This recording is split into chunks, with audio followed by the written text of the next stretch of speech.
So for those of you who have not heard him speak before, get ready. He was sitting outside with some paper, and he said, I think maybe I'm gonna put this paper down. I said, brother, they need one of those good old near-force type speeches. And he said, I got just what you're looking for. So please help me welcome, give a warm Trenton welcome to Mayor Ras Baraka. Our problem is that we want position, we don't want power. I'm gonna say something to these young boys. These people didn't die for us to just get position. I know you listening to people that say, oh, they got what they got on their own. They had a great resume. They went to the finest schools. And they talking about how they did it on their own. Well, I'm gonna tell you something, there's a time when they wouldn't even read your resume. They wouldn't even look at you. You didn't even have a chance to go to an interview. I'm telling you that it's time for us to stand up and do something different than what's happening now. That you cannot just fight for position. People didn't die for us to be the first Negro in charge of something. To be in rooms with people that don't like you anyway.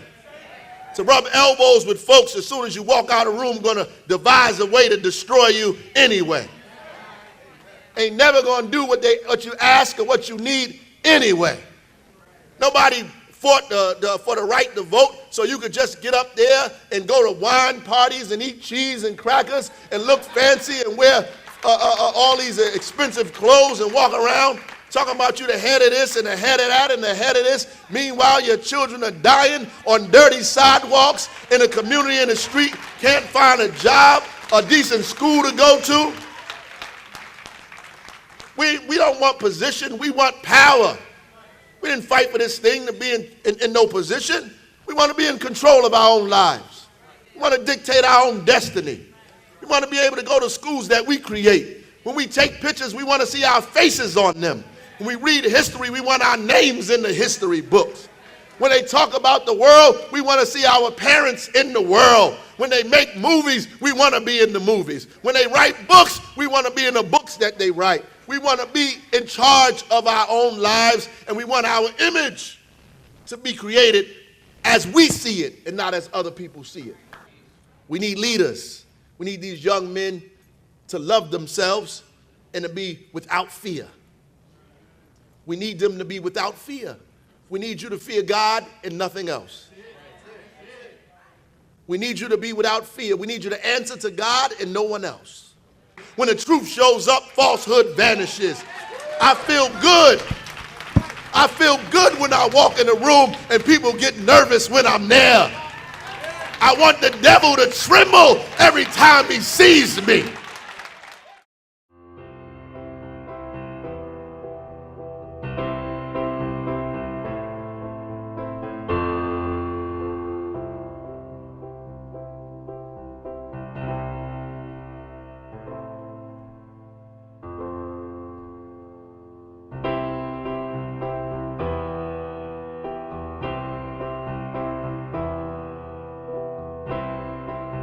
So we have something in Newark called Newark 2020 that we're organizing with the Newark Alliance, with the Institute of Social Justice. I seen Kim McLean here earlier today with us, who was pushing this for us. But we've put all of the anchor institutions together and told them by the year 2020 they need to hire 2,020 residents of this city in their institutions. They need to continue to do that as we go. And not only that, they need to lift their level of procurement dollars from 3%, which is where it's at now, and continue to grow it and spend money with Newark businesses so that Newark businesses can grow and in turn hire other Newarkers at the same time.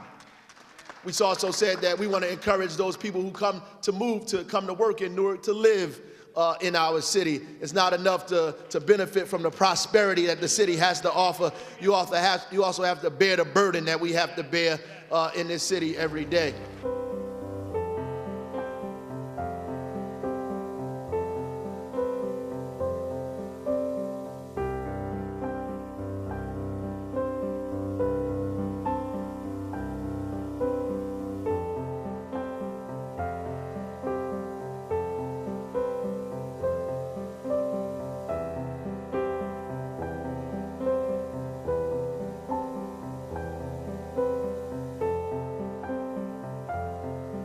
at the bottom of the Statue of Liberty, it says, "Give me your tired, your poor, your huddled masses." It doesn't tell you what language they should speak. It doesn't tell you what they should look like or what country they should come from.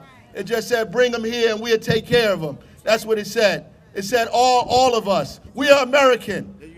We are American, whether we are descendants of Toussaint Louverture and Dessalines, whether we are descendants of John Point du Sablon, who founded Chicago. We are American. We are American no matter if we came from Ghana or Nigeria or Togo, across the seas, in the bottom of slave ships, who died in the Atlantic with their human bones as a railroad that tracks from the continent of Africa all the way to the United States.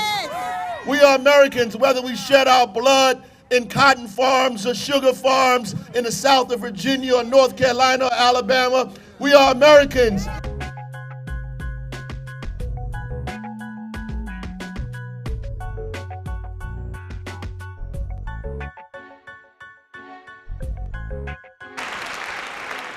And any problem that America has, we've lived it twice here in Newark.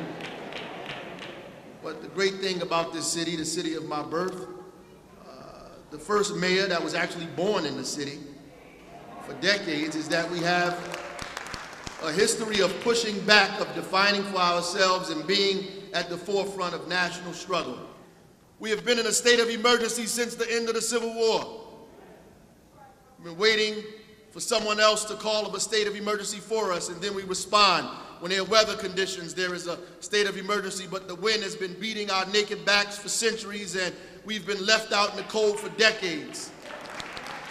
They call a state of emergency now that opioids have affected and debilitated their families and communities.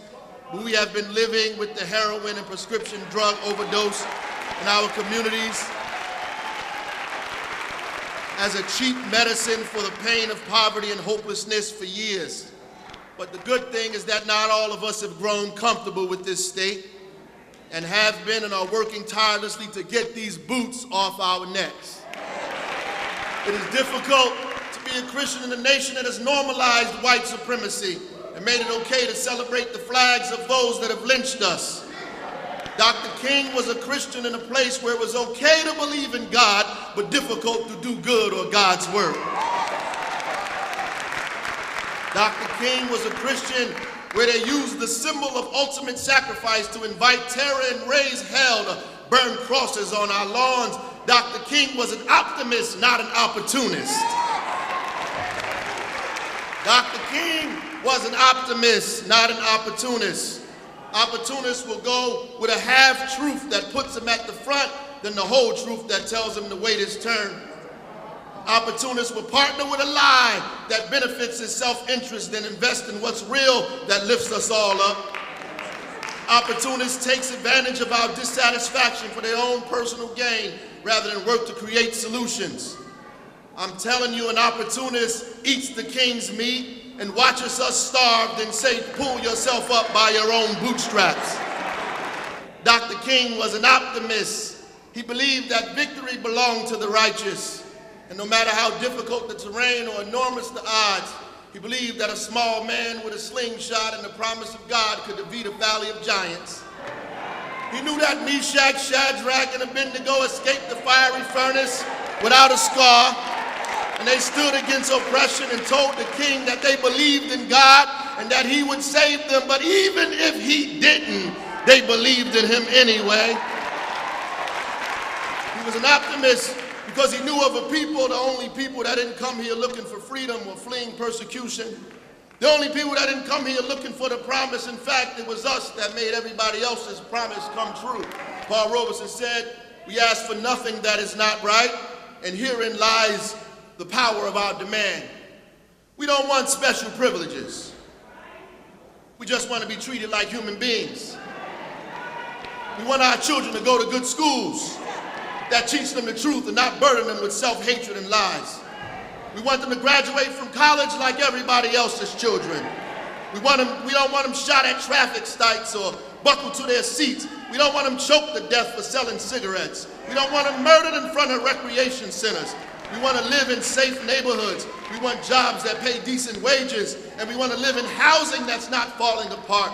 We deserve to go on vacation prescription like every other American and afford to go to the doctor when we get sick.